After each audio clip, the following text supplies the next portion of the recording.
So when you bring Percy back, where will he be buried? He'll be buried right beside his sisters, over there. Do you want to show me? Yes, yeah, I'll take you there. Claire Onabigon is showing me the spot she says her Uncle Percy should be buried. Next to his family, on Long Lake 58 First Nation in Northern Ontario. Percy was 6 when he was taken from his home to St. Joseph's Indian Residential School in Thunder Bay in 1944. That's Uncle Kenny and Percy. He had epilepsy and was partially paralyzed. He ended up spending years in hospitals without his family's knowledge or consent. These are records of Uncle Percy at the hospitals. He was still able to walk and play and have fun. At 27, he died of tuberculosis at a hospital in Woodstock, Ontario. When he died, there was no celebration of his life. There was no way to honor him the way we do here. We celebrate our family, we celebrate their birth, but we also celebrate their passing. And Percy didn't have that. Mom said that she used to sleep with Percy, and he had his own chores in their home. He used to help doing the folding and stuff like that. His family has been fighting to have his remains brought home through the residential school's Missing Children Community Support Fund, but their claim is being denied because Percy was an adult when he died. We didn't hide children or adults who had challenges, whether they be intellectual or physical. We included them in every part of our lives. You chose to put him in an institution, to take him from his family, to take him from everything that he knew. And you hid him until he died. So it's your responsibility to bring him back.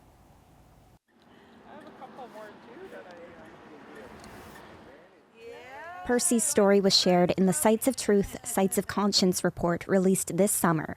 Kimberly Murray gathered the testimonials for that report. The family didn't know about these transfers, didn't consent to these transfers, and finding out that he died at the age of 27, with the family not knowing what happened to him, where he was buried. Murray says the failure to bring Percy's remains home is a breach of international law. This country has signed onto the UN Declaration of the Rights of Indigenous People. Article 12 of that declaration says that Canada has to support the repatriation of Indigenous human remains. We do not have a national repatriation law in this country, and so we need to think about what type of legislation we can implement.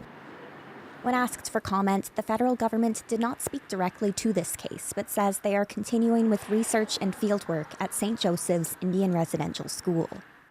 If I can ask a question?